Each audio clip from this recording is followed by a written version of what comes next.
नमस्कार, मैं हूं आपके साथ वैशाली और आप देख रहे हैं इंडिया नाउ न्यूज। चलिए नजर डालते हैं आज की कुछ बड़ी खबरों पर।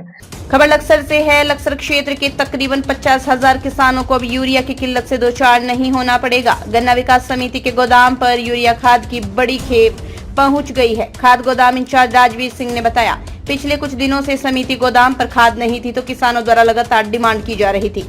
वजह यह थी गन्ने की पैड़ी फसल व अब आगामी धान की फसल की तैयारी के लिए खाद की जरूरत पड़ती है। गन्ना समिति सचिव सूरज भान ने बताया, चूंकि लिहाजा किसानों की डिमांड के अनुरूप विभाग ने खाद मंगवाया, जिससे समिति गोदामों में रखा गया है। अब अपनी अपनी डिमांड के हिसाब से किसान खाद ले जा रहे हैं। जसवीर सिंह की रिपोर्ट। ये 400 रुपए का तो किसान पर लोड पड़ेगा जी। और डाई लगती है, साल भर का काम करती है, और एनपीके करा 3 महीने का काम। तो देखो किसानों को तो लॉस है उस चीज का। कितना लॉस होगा भाई? ये कट्टे पर 400 रुपए का लॉस है जी। काम सही नहीं करता एनपीके। जो डाई है, डाई करा काम जी। मेरे भाई, इस समय वैसे तो डीएपी एनपीके की ज्यादा जरूरत नहीं होती, लेकिन हमारे यहाँ गेहूं कटाई का जो बुआई होती है उसमें एनपीके डीएपी की जरूरत होती है। डीएपी कम मात्रा में मिला था हम, जो हमारा फरवरी और मार्च में ही बट गया था।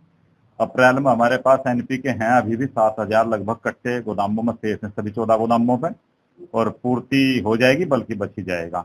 यूरिया अभी हमारे यहाँ परसों से आना शुरू हो गया था। लगभग 35,000 कट्टे यूरिया के आए हैं हमारे पास।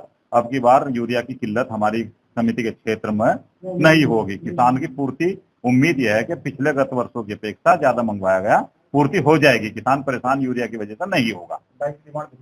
डाई की डिमांड भेजी थी, लेकिन डाई कम बनने के कारण कंपनी वालों ने हमें डाई और एनपीके मिक्स कर दिया था। किसान की डिमांड डाई की होती है, जबकि एनपीके डीएपी से अच्छा खाद होता है, क्योंकि उसमें 3 तत्व होते हैं एनपीके में, डीएपी में 2 ही तत्व होते हैं मात्र।